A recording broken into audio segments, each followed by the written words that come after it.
ایسے لوگ خود بخود ذلیل ہوتے ہیں اور پھر کہتے ہیں ہماری محبت ہوتی ہے، تو رکھو اپنی محبت اپنے کول. کہنے کا مقصد یہ ہے امیر اہل سنت نے وہ بنیادیں مضبوط کی ہیں کہ اگر یہ سارے بھی خلاف ہو جائے نا تو اہل سنت کا جھنڈا کوئی نیچے نہیں کر سکتا. جی بالکل. اور بڑے بڑے علماء مشائخ سادات ان کا تعاون آپ کے ساتھ ہے. میرے شیخ طریقت، میرے مربی، میرے محسن، میرے ماہی، میرے لجپال، میرے کریم، میرے سب کچھ حضرت عطار، جن کے در دولت سے ہمیں نبی پاک علیہ السلام کی محبت اور عشق ملا، صحابہ کرام اور اہل بیت کی محبت اور آپ کی ناموس پر پہرا دینے کا جذبہ ملا، اولیاء کاملین کا پیار ملا، تو کیوں نہ ہم ان کی ولادت والے دن پر خوشی کا اظہار کریں.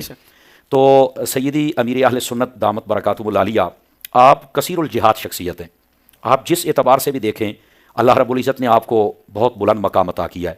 اگر آپ کہیں کہ ون لائن انٹروڈکشن امیر اہل سنت کا کیا ہے، تو میں اپنی محبت کا اظہار یوں کروں گا کہ جتنا تصوف کتابوں میں لکھا ہوا ہے اور جو صوفیاء جو اپنی زندگی گزارتے تھے، عبادات، زہد و تقوی، اخلاق اور ان کی خلق خدا کے ساتھ محبت اور ان کا ظاہری اور باطنی تمام تر معاملات میں ایک ہونا، یہ جو کچھ کتب تصوف کے اندر موجود ہے، اگر اس کو مجسم صورت میں دیکھنا ہو تو آپ حضرت امیر اہل سنت کو دیکھ سکتے ہیں. کیا بات، کیا بات.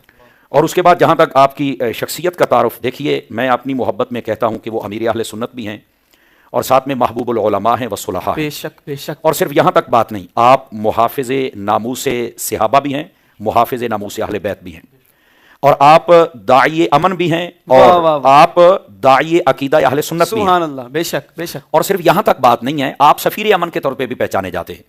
اور صرف یہاں تک بات نہیں ہے، آپ حامی سنت ہیں، ماحی بدعت ہیں اور عاشق اعلی حضرت ہیں. سبحان اللہ. بلکہ میں یوں کہوں تو یہ زیادہ جچے گا، عاشق غوث و رضا. واہ واہ واہ. اللہ رب العزت نے آپ کو بہت مقام و مرتبہ عطا فرمائے.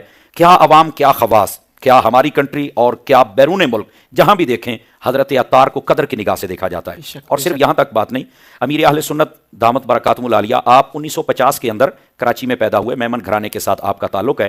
اسی واسطے آپ فرماتے ہیں کہ میں اصلاً اور نسلاً پاکستانی ہوں، اور یہی وجہ ہے کہ آپ کی پاکستان سے محبت ہے. کبھی میں نے نہیں سنا کہ پاکستان کے حوالے سے کبھی آپ نے کوئی نیگیٹو بات کی، بلکہ آپ سمجھاتے ہیں کہ یہ وطن ہمارا یہ بہت ساری نعمتوں کا مجموعہ ہے، اس کی قدر کیجیے. ہاں چند لوگ قدر نہیں کر رہے یا ابھی ان کی آنکھیں نہیں کھل رہی، تو اس کی وجہ سے ہم باقی سارے ملک کو برا تو نہیں کہہ سکتے. ناک پر مکھی بیٹھ جائے تو مکھی اڑانی چاہیے، ناک کو تو نہیں کاٹنا چاہیے. تو آپ کی پاکستان سے محبت دیکھیے. اور پھر پاکستان کی تعمیر و ترقی میں صرف یہ نہیں ہے کہ دین میں تعمیر و ترقی میں آ گیا ہے، نہیں نہیں نہیں، آپ FGRF کا ایک شعبہ دیکھ لیں، آپ کو پتہ چل جائے گا کہ ہر شعبے کے اندر امیر اہل سنت نے پاکستان کی تعمیر و ترقی کے لیے کام کیا. صرف جامعات اور مدارس المدینہ اور مدنی چینل اور یہ قافلے اور اجتماعات، یہ صرف یہاں تک بات نہیں رکھی.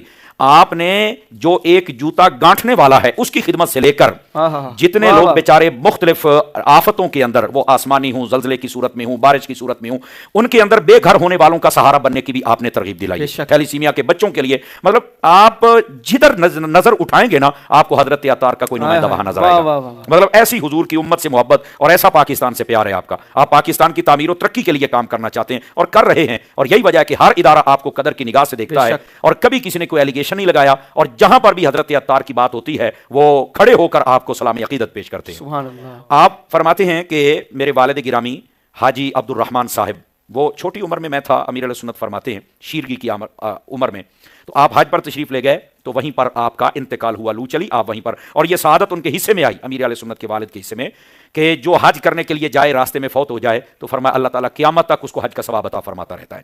تو یہ فضیلت ان کو میسر آئی. اور آپ کے جو والد گرامی تھے، اور اگر آپ کے دادا جان کی ہسٹری پڑھی جائے تو یہ جو جونا گڑھ کتیانہ گاؤں ہے وہاں کے لوگ بتاتے ہیں کہ آپ کے جو دادا جان تھے وہ بھی تقویٰ، طہارت اور اپنی پارسائی میں مشہور تھے. اور آپ کے والد گرامی کے بارے میں آپ کے خالو جان جو سری لنکا کولمبو میں رہتے تھے وہ فرماتے ہیں کہ آپ قادری سلسلہ میں بیعت تھے اور آپ کو قصیدہ غوثیہ اس پر عبور حاصل تھا، اس کے عامل تھے، اور جب محبت سے پڑھتے تھے امیر اہل سنت کے والد گرامی تو جو چار پائی تھی وہ بس اوقات بطور کرامت ہوا میں. اللہ اکبر، کیا بات. تو یہ جو پارسائی و طہارت اس خاندان میں تھی نا، یہ اسی کا ایک نتیجہ امیر اہل سنت پیر الیاس قادری کی صورت میں آیا. سبحان اللہ.